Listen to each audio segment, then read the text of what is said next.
All right, the next lesson we're going to do is section 5.5. I just wanted to thank everybody for their awesome lessons for section 5.4. You guys did a phenomenal job, so thank you for that. I wish I was able to actually see you present them, but your videos, your assessments, you guys did a great job. So I hope from doing that section, from doing section 5.4, that you guys do feel pretty comfortable with the mean value theorem, and again, that you do feel comfortable with working out those assessments that you created. All right, today what we're going to work on is section 5.5, which is the substitution rule. Unlike finding a derivative, sometimes there's functions that aren't as obvious to integrate, such as x squared or integrate cosine, and you know it's the sine of x plus c if it's an indefinite integral. Sometimes there's functions that you might not know how to integrate it. So we're going to use something called a substitution rule. Keep in mind this section is on substitution, so we will be using it. But if you see something such as integrate x squared or integrate the cosine of x or integrate something that you know how to integrate, you would not use the substitution rule. The substitution rule is used when it's not something so obvious to integrate. This is the theorem. This is the definition. As you know, once we do an example, it'll make a little bit more sense to you. So I'm just going to go right here to the procedure. Given an indefinite integral involving a composite function, f of g of x, you want to identify a u. Identifying a u is something when you do it, you want to think about what is a good u. How do you know what a good u is? That the derivative of that function is in the problem. So if you think of polynomials, your u would be the higher exponent, such as something to the third power, and the remainder of the problem we would hope would be something to the second power, which would be its derivative. So when we identify a u, we want to pick a function that is u, that its derivative is right there or close enough in the problem.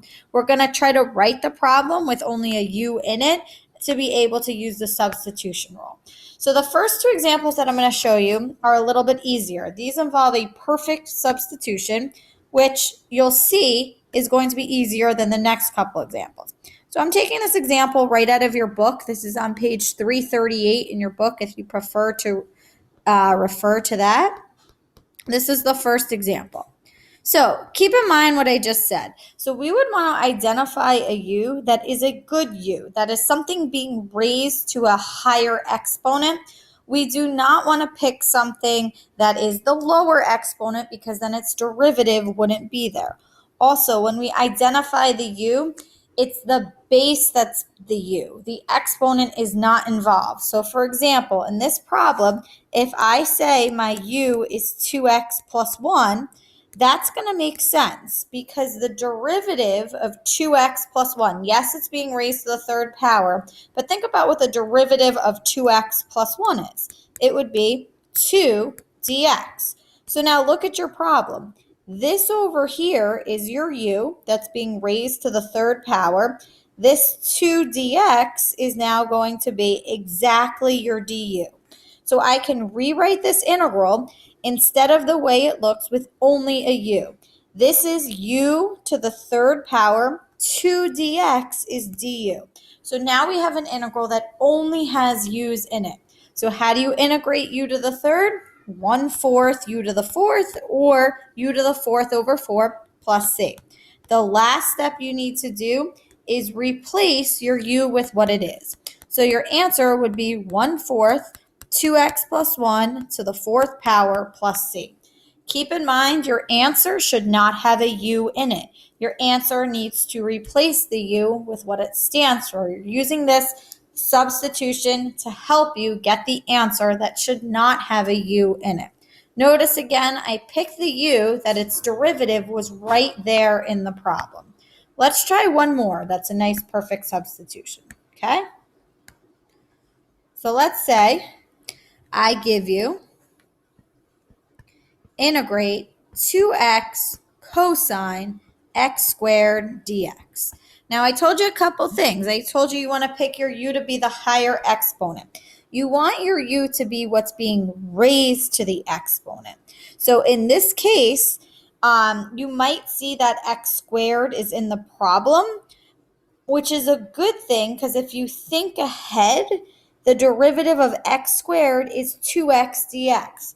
So if we only want u's in the problem, that would work perfectly. So if u is x squared, du is 2x dx. Like everything else, it takes practice. The more you see this, you'll get better at it. So instead of cosine of x squared, we're going to say the cosine of u. 2x dx is exactly du. How do you integrate the cosine of u?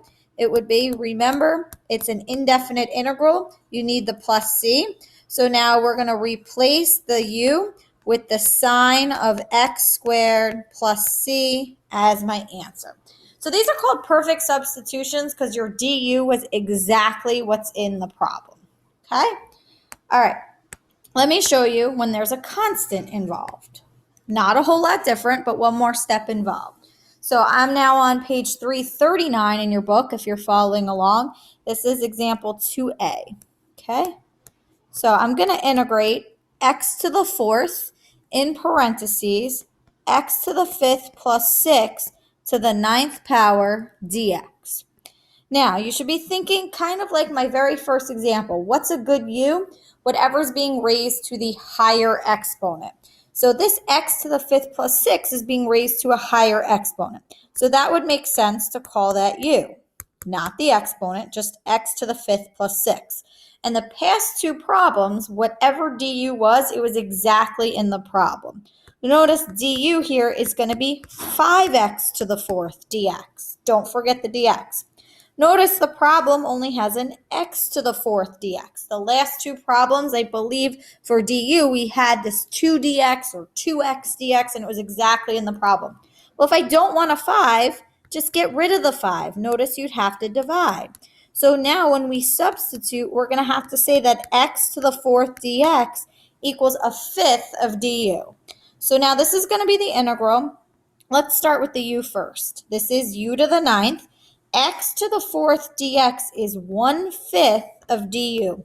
Pull that constant in front, and now you can integrate it. So when I integrate it, add 1, divide by that 10, there's a 1/5 in front plus c.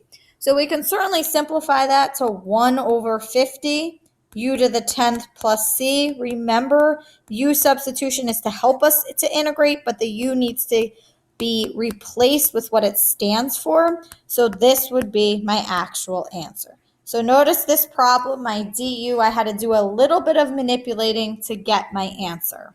Okay? Hope we're doing okay with that. So review those problems, take a look at them, and make sure you understand how to do those. And your homework is just going to be on those. The next section that I will give you will just be part 2 of the same section.